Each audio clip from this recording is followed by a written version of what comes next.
Hello and welcome to a special edition of the Monday Night Wars. There's no Raw, thank God. I'm Scott.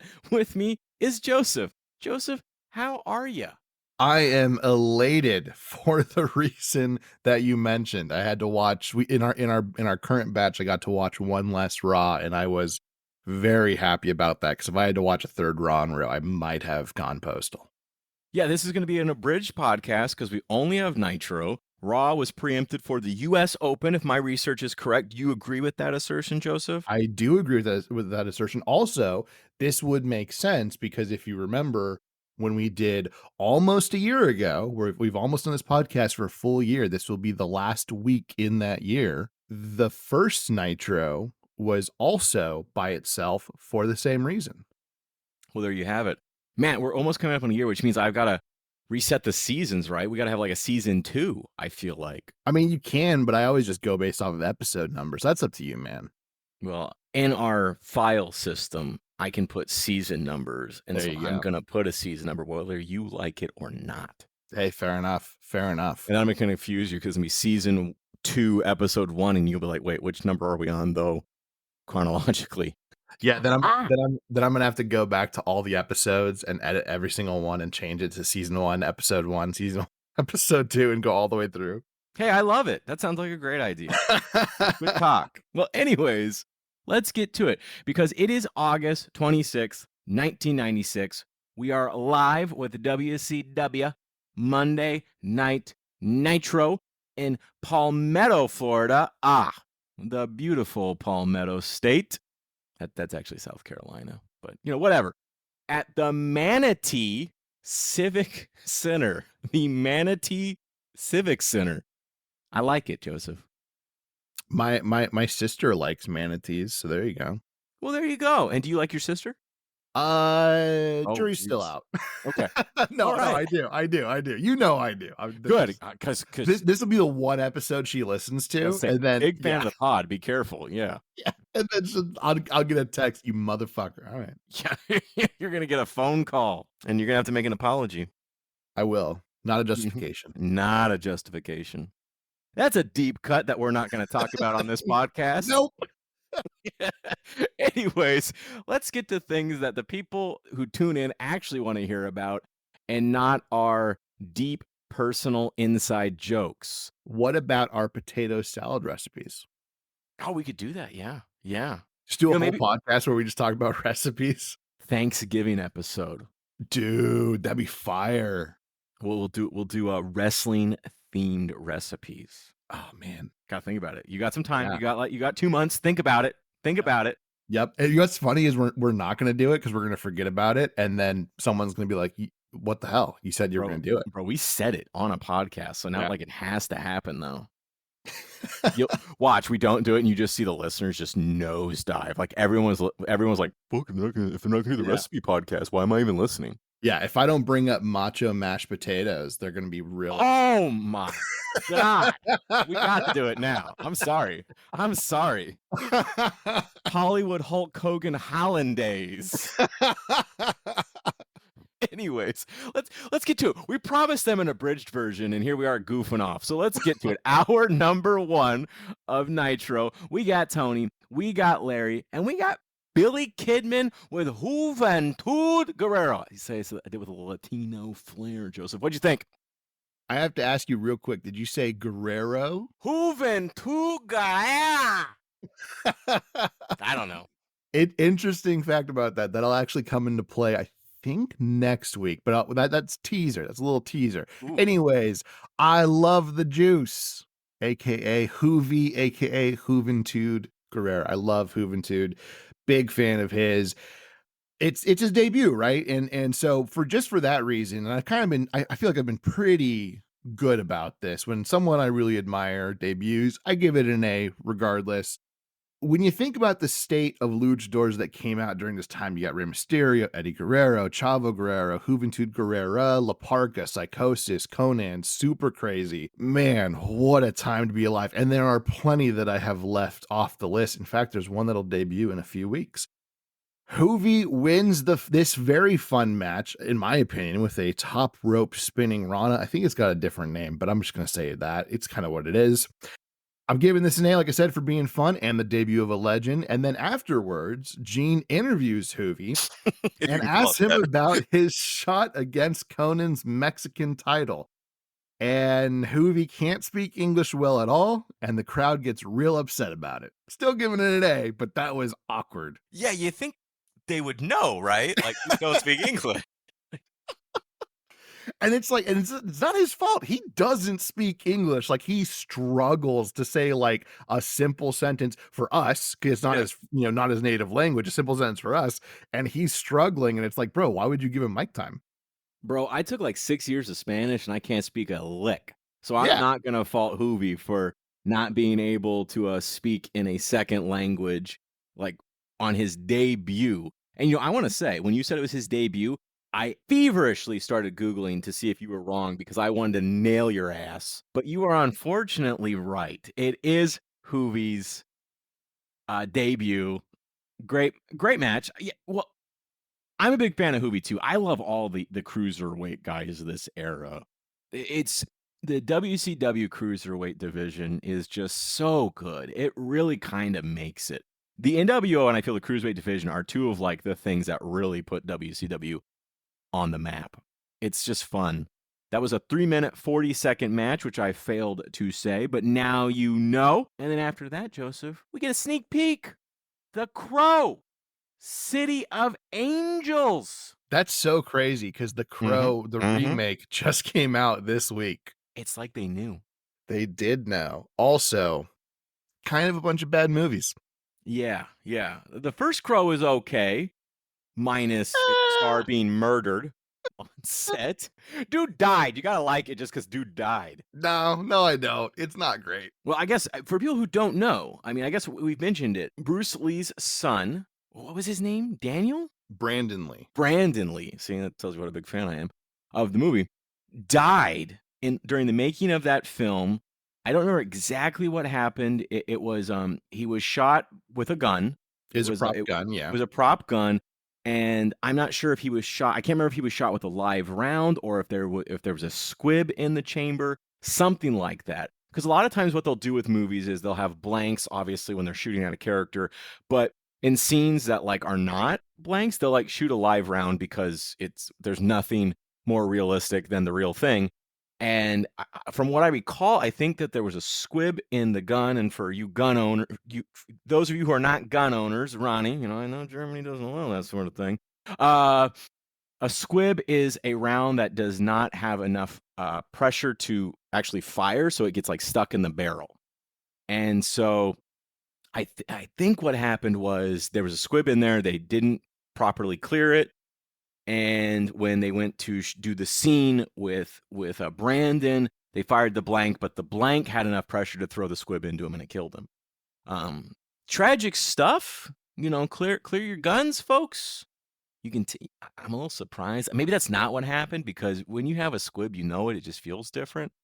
But So I actually looked it up. You're pretty much spot on for the most part. Essentially, these were dummy rounds that were improperly made, which I'm not going to go into all the details beyond that, but that's really all you need to know, right? They were squibs, but they weren't made properly. So if you don't do your jobs properly, you're going to have shit like this happen. gotcha. So it wasn't that a live round got stuck in there. It's just that the dummy rounds were built so bad, like it just threw shrapnel into them or something. Well, that sucks. Don't do that. Gun safety, folks. This is now a gun safety podcast. First rule of gun safety is make sure you know what's behind your target. Treat the gun always as it's loaded. Anyways, Crow, City of Angels. But don't worry, Joseph. It gets even better with our promos because blood runs cold. Glacier, he's still coming. Yeah.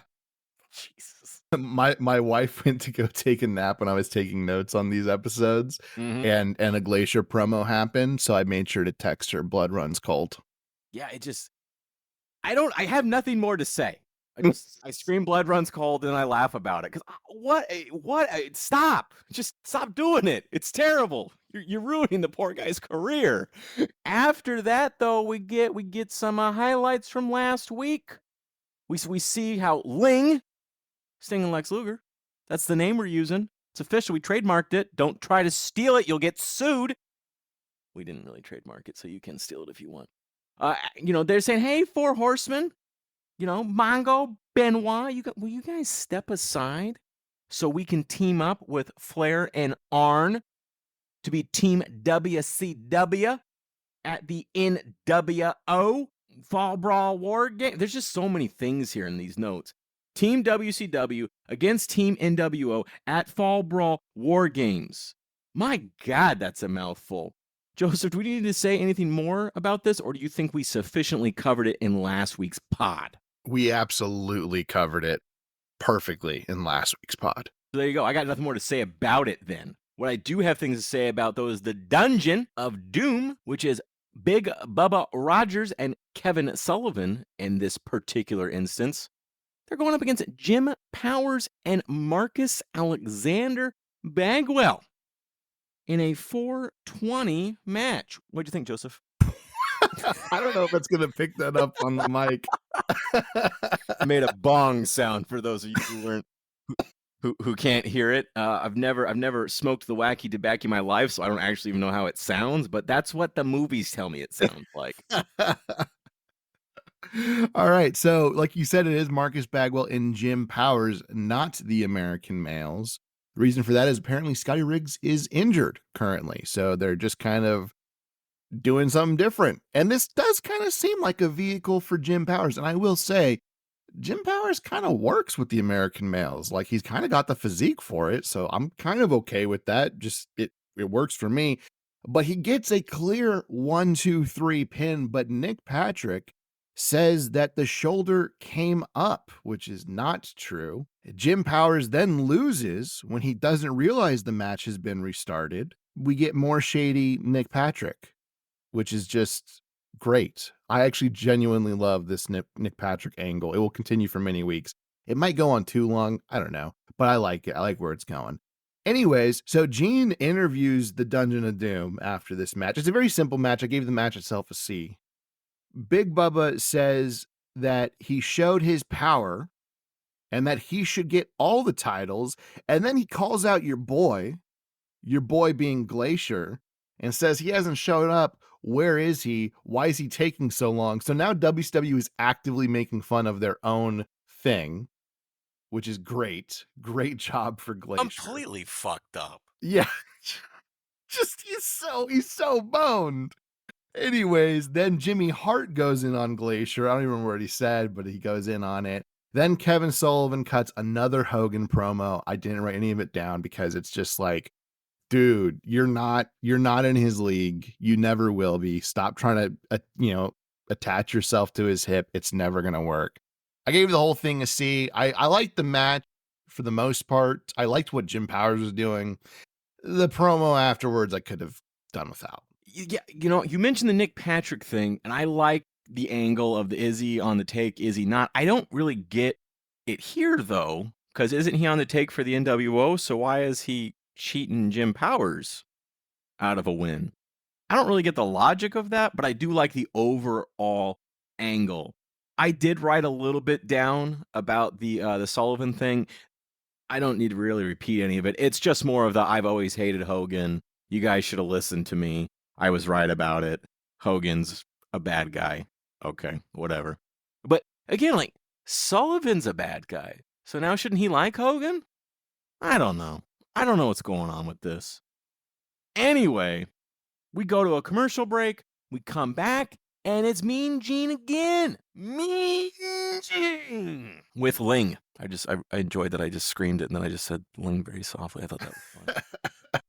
Anyways, they're talking about everything that's going on, Joseph. What is going on? It's chaos. Well, Gene says that Ling was challenged by Benoit and Mongo McMichael. Essentially, yeah, we gave you those spots, but we kind of are second guessing that decision. So you really have to beat us. If you beat us, then you can for sure have those spots. Lex says he thought they had this all settled, but he's in the frame of mind to kick some behind. And I love that line. That's a great line from Sexy Lexi. You Love know something's off when Lex is making sense. it. Sting says it's obvious there are no guarantees. He doesn't get why Benoit and Mongo want to test them. After all they've been through, it's a mistake to question their intestinal fortitude, which intestinal fortitude is such an underrated way to describe like someone's heart. I love it. I love when people say that. Jim Ross will say that a lot. Gene asks about the NWO, but Lex says one thing at a time. They will face this challenge first and then move on to the NWO. And again, to your point, Sexy Lexi making a lot of sense here. I gave this whole thing an A. I thought it was great. It was good. It was one of Lex's better promos because the man made sense, which tells you just we're in a weird timeline right now. This topsy-turvy world. But we got to get this back on track. And the only way to do that is with Ay Chavo Guerrero Jr. versus Mike Enos. Well, I think I know how this one's going to go, Joseph. 4 minutes, 35 seconds. Conan is in the audience and he is about it. He's finally in that kind of gear. He's finally converted all the way. And I'm not going to explain that gear because in a couple weeks, Mike Tenay explains it in a hilarious way, and I want to talk about it then. However, if you know, you know.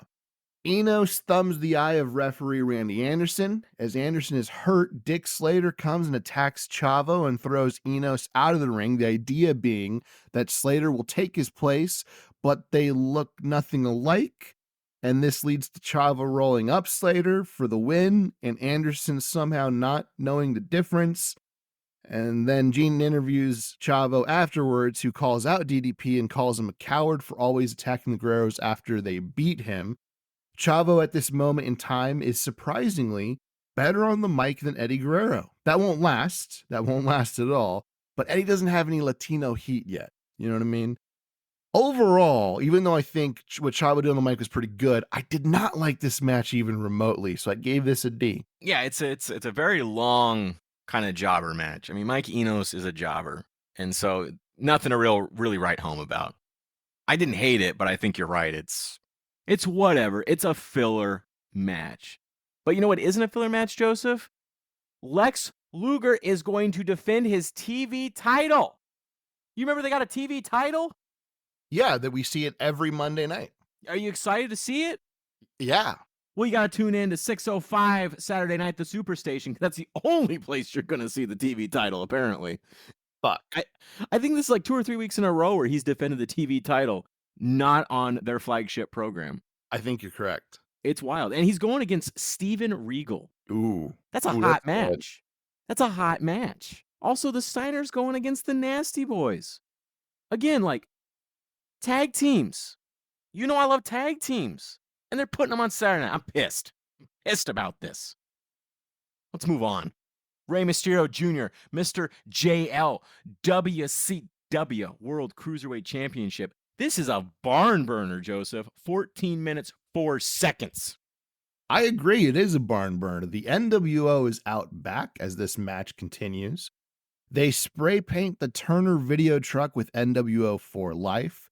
Ray at this time is always going 125% in his matches, and it is so good. But as we've mentioned before on the podcast, he kind of wishes he had scaled it back a little bit. I agree, but god damn, Ray is so good in these matches.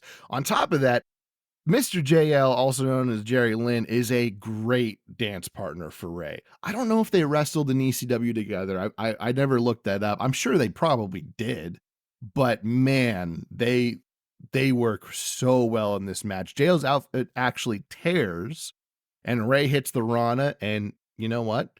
It was over. Very fun match. I enjoyed the hell out of it. I gave it a B+. Mr. JL is comically underrated, I think. I think it's a crime the way that we never really get like good Jerry Lynn. You know, I mean, I guess I shouldn't say good Jerry Lynn because he's great. We really enjoy him, but like he never gets a chance. He's always kind of the foil, right? And this was a good match. It's weird that they wouldn't just call him Jerry Lynn and let him go out there. Because like, especially in this time, like just rebrand him, let him just be Jerry Lynn. And especially because you have like, Dean Malenko, you've got Chris Benoit, you've got Eddie Guerrero, you got a gentleman who's going to debut tonight, I believe, and we'll get into that in a few segments. And they're all kind of not the same, but along the same lines as far as like their wrestling ability. It really would have been a good time to do this, but whatever. Yeah, I guess, they just didn't have plans for Mr. Jail. He's kind of a jobber. I mean, he puts on a good match, but WCW, I think, just sees him as a jobber, which is unfortunate. After that, though, we got hour number 2. And the commentary table has rotated to Eric Bischoff and Bobby the Brain Heenan. After that, though, we go to the back.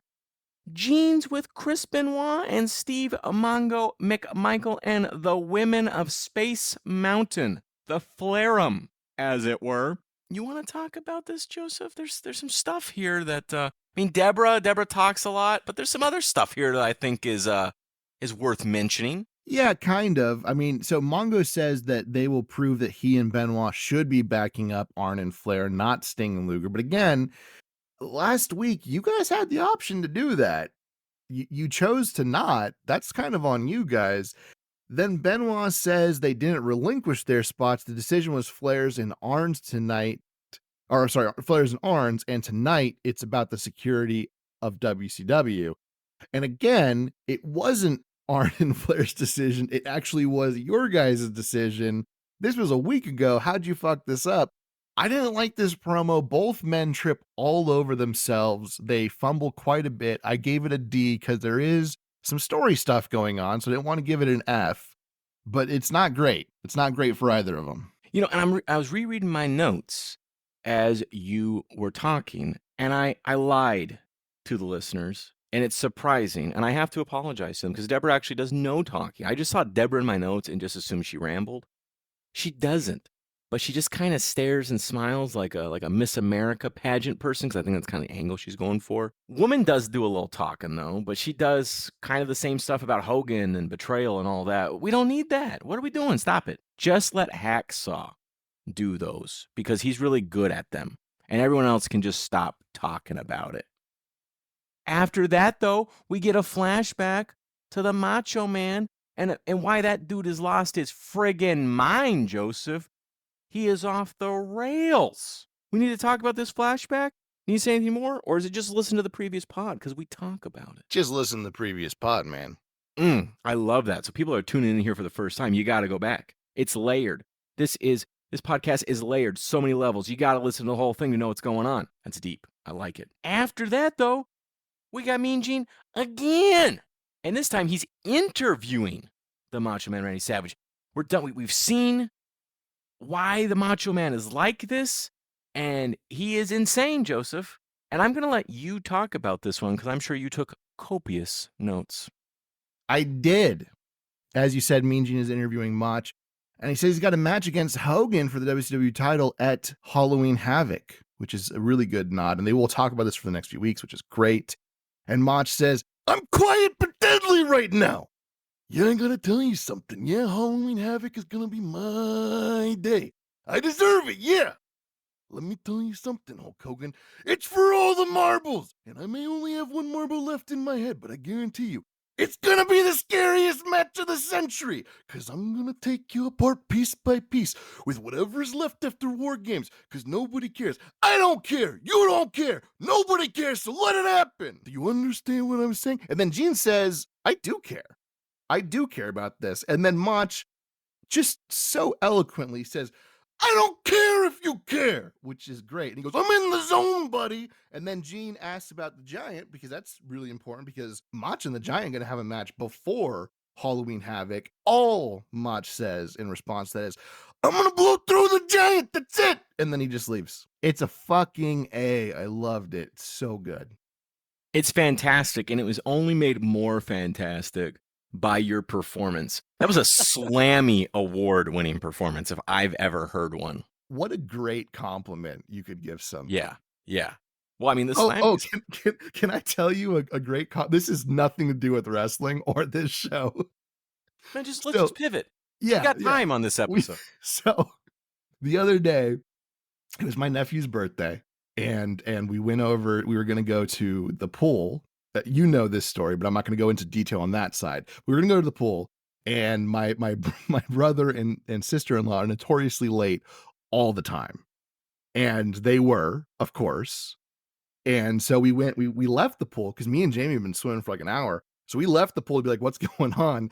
And we come back and we go into their house. And long story short, they end up having some friends join them. That were gonna come over. We didn't know about it. Really nice guy named Chase and his I can't remember his wife's name. It starts with an N. And they're and Chase's kids. And Chase is a really good guy. And he paid me one of the greatest, like, kind of compliments, but also, you know me, I'm a big dude. Telling me I'm a big guy without saying it in a douchey way, because most people are like, "What's up, big man?" And it's like, yeah, that's gross. It's just weird how people say it. And instead, what he said was, "Hey, what's going on, power forward?" And I fucking cried. I was like, "That's the nicest way I've ever heard someone call me a big man in my life."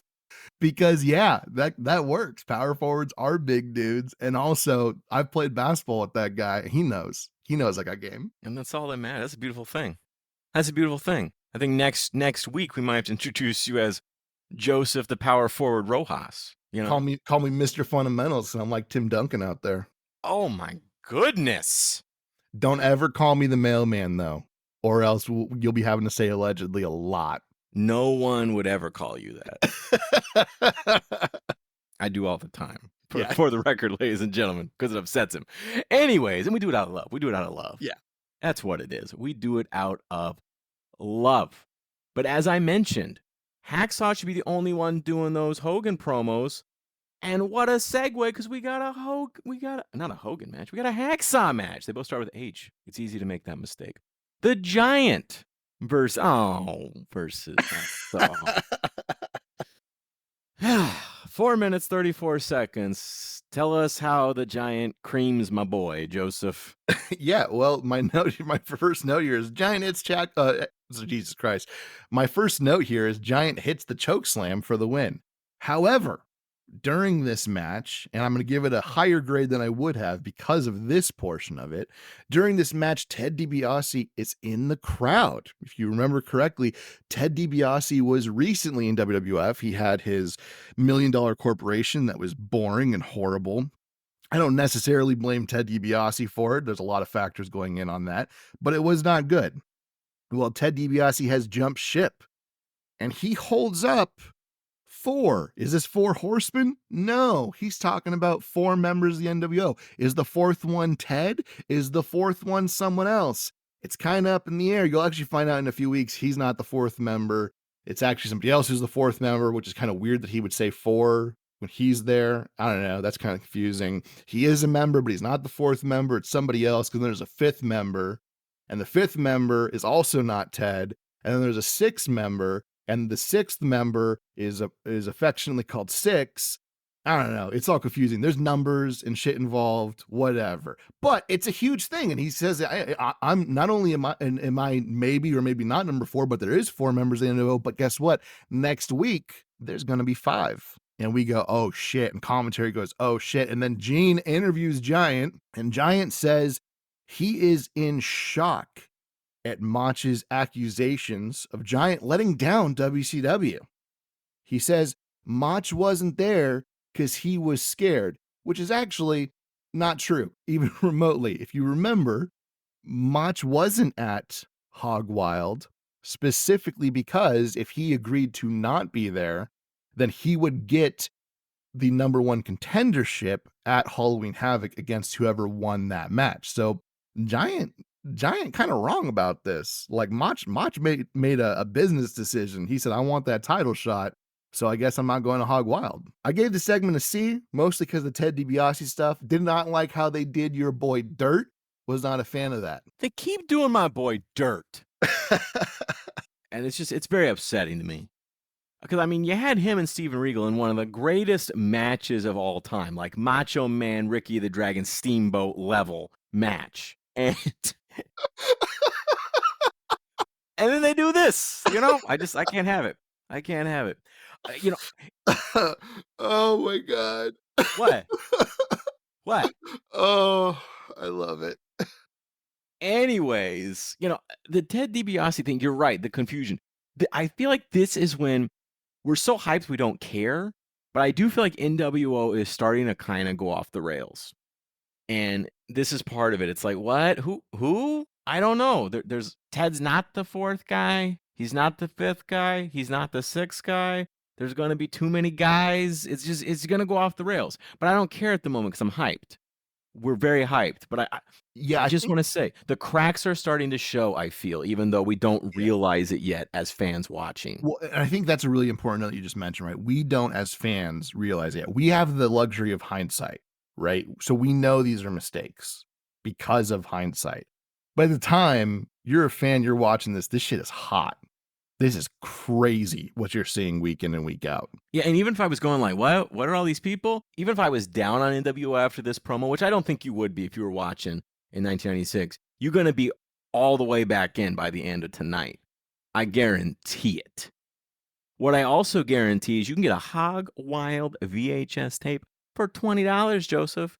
And what you would be interested in, you would get this Hog Wild tape for $20 because you get a Macho Man bandana for free with your purchase. You're in, right? Absolutely, I'm in. I Yeah, actually don't. Do I have a Macho? I used to have a Macho Man bandana. It was his Madness one, his black and white Madness one. When COVID happened, and we all had to get masks and stuff.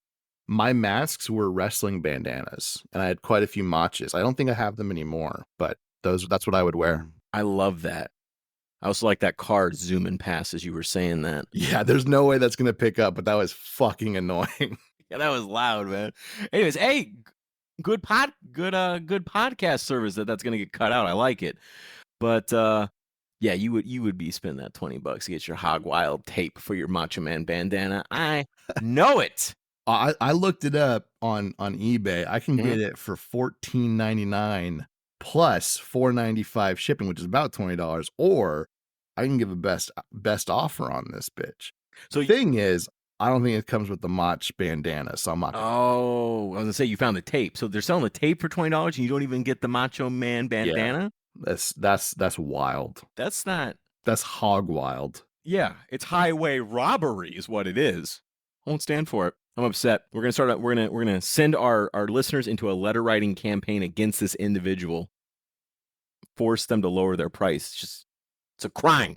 Okay, all right. This is again nothing to do with wrestling. Well, kind of. So I looked up Hog Wild VHS, right? Well, Mhm. as I continued down to see if anybody had the Mach bandana, because that immediately piqued me, and Yeah, now I'm trying yeah. to find it. In the same search, if you look up Uh-huh. Hog Wild VHS, I bet it'll I know where come this is going. after you get to results matching fewer words. Mhm. It's just a bunch of porn Yeah, VHS. 100%. 100%. I knew that's where this was gonna go. It just seemed obvious to me. Oh Oh man. man. Well, on that note, we got a match. We got the Four Horsemen, Arn and Ric Flair. Speaking of exposed dicks.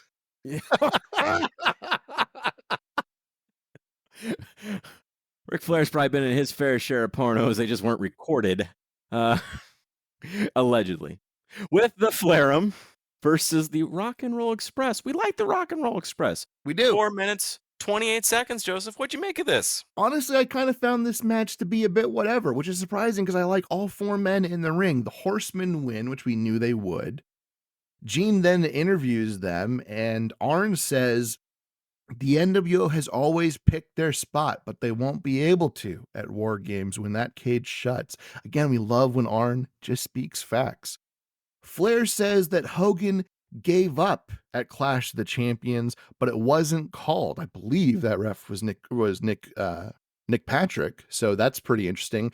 And then I don't know what he says after this because Flair just goes on a Coca-Cola rant, and I have no idea what he said. I gave the promo a B, but the match a C. I give the promo an A. Because I got Tactician Arn, who I love. Arn just telling it like it is. He's just telling you how it's gonna happen, the way he sees it. And then Ric Flair just screams. It's an A. It cannot not be an A. What I'm not giving an A, though, is that there's another Glacier promo. Blood runs cold. Again. They're making fun of the guy. And then they do another promo. Like, they know. Yeah. They know this is messed up. He's like, let's do another promo, though. I tell you, the guys in the truck are just, it's nasty business they're doing here. Just nasty business to our boy Glacier. After that, though, we got a debut. And it's actually a debut this time, Joseph, not just one of the ones I call a debut that actually isn't. That's correct. Yeah, we got Alex Wright. That's not the debut. Oh, and Chris Jericho in a match. Chris Jericho, 4 minutes, 52 seconds. Tell me. Yeah, so this is, like you said, the debut of Chris Jericho. I was super excited to see that. Jericho is in his Lionheart gear, also known as Corazon de Leon, which was his character he created when Jericho wrestled in Mexico for CMLL and AAA, along with the Guerreros and Benoit, and I think Malenko. The Lionheart name would follow him in ECW and for a short time in WCW before he moved on to gimmicks like the Man of 1,004 Holds, which I cannot wait to talk about. That's going to be so fun. Jericho and Wright have a fun, very fun contest, but Wright injures himself outside. It's a kayfabe injury. It's not a real injury, so it's okay. Don't nobody start writing letters. He's all right. Jericho tells the ref, though, to call the match. He says, call the match. I'm not going to win this way. I can't do that. Good guy Chris Jericho, allegedly. Gene interviews him after and says he was impressed by Jericho's attitude, especially with all the shenanigans we got with the NWO. It's a breath of fresh air to see this young man with so much integrity, allegedly. Jericho says he came to WCW to fight at the best of his abilities, and he can't win that way, not the way Hogan would. Gets an A for a fun debut, gets an A for a pretty decent promo. It's not a Jericho type promo that will really kind of come to love in the future. It's a very babyface promo, but it's also very solid. He doesn't mince his words. He's very clear on what he's saying. It makes a lot of sense. Jericho, one of the greats at doing promos.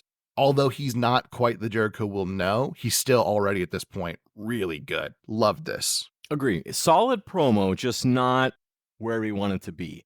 You know, I was thinking it's kind of like Eddie Guerrero, but Eddie Guerrero's just not really good on the mic yet right now, I don't think. It's not just that he hasn't really had transformed into the character we know and love, but it's kind of, I guess it's kind of the same thing, though, even though Jericho did a solid promo, it's just not the Jericho we know and love yet. This is good guy Jericho, way too good guy. It gets kind of annoying, I feel, but right now, it's fine. It's exciting. We love Jericho. He's here. He takes his knock at Hogan, too, because everyone's got to take their knock at Hogan. And then after that, we get an honest-to-God tag team match, Joseph, with an actual tag team. You know, I think earlier in this pod, I said there's kind of two things that really are putting WCW heads and tails over, NWO and the Cruiserweights. The other thing I think is honest-to-God tag teams, except we don't see them very often.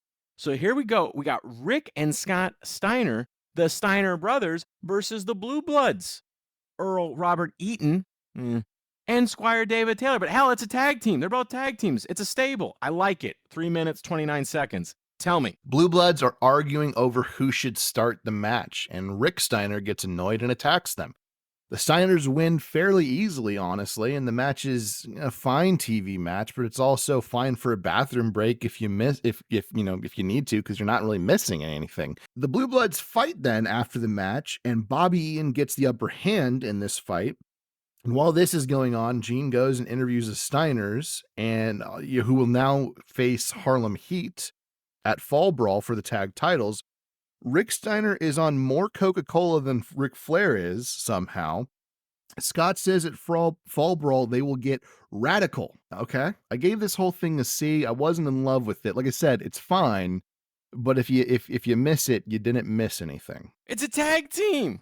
It's an honest-to-God tag team match. I'll take it, man. I don't care. After that, we got our main event. We got Sting and Lex, or as you know and love them, Lang, versus Chris Benoit and Steve Mongo McMichael with the Flarum. Joseph, this bad boy is 5 minutes, 42 seconds. Tell me about it, because it gets wild.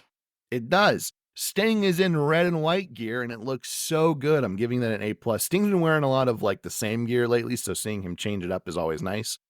Hogan goes to interfere in this match, but Mongo catches him. Hogan starts retreating and pleading with Mongo, like, hey, man, I'm sorry, please don't hit me. All great heel stuff, great heel work. At which point, Scott Hall and Kevin Nash attack him from behind, and then they just start beating up everybody. Hogan spray paints NWO on Mongo, then Benoit, then Sting of Ling. Flair and Arn run in for the save, but Nash spray paints Arn in the eyes, which is actually like, God, how, like, please tell me that wasn't actual spray paint. That's gnarly. Then Hogan starts getting Flair and spray painting in his hair, his, bleach blonde hair, starts spray painting it black, which honestly looked really good. I thought that was just a really good visual.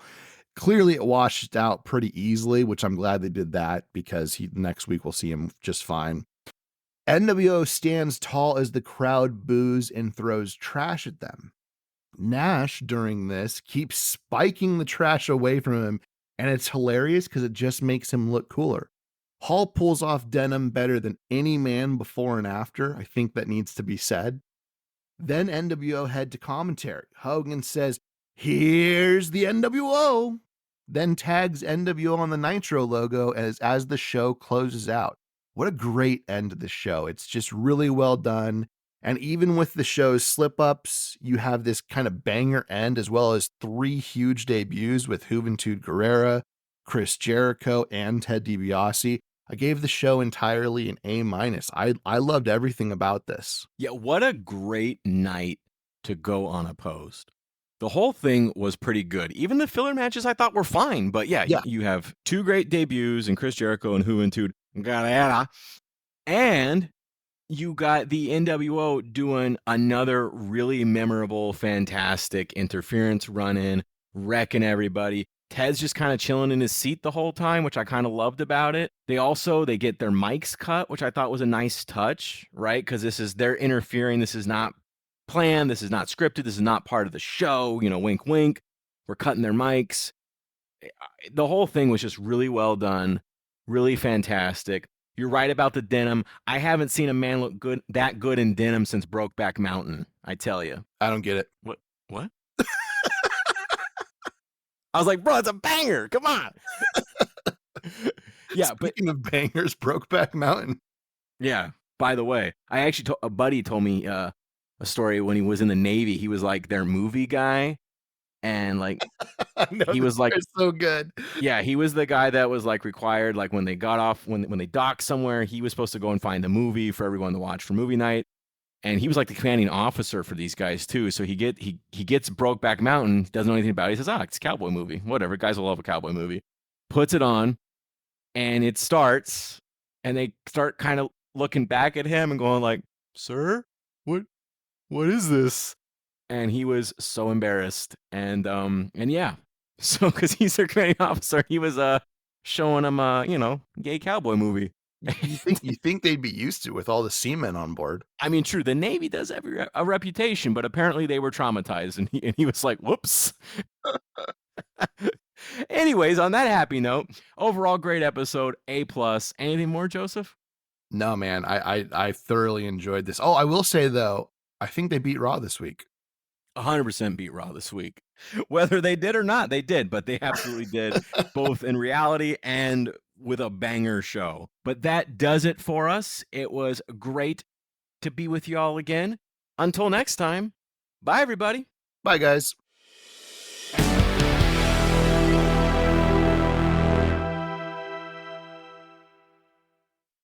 Hey, everybody, it's Joseph. And guess what?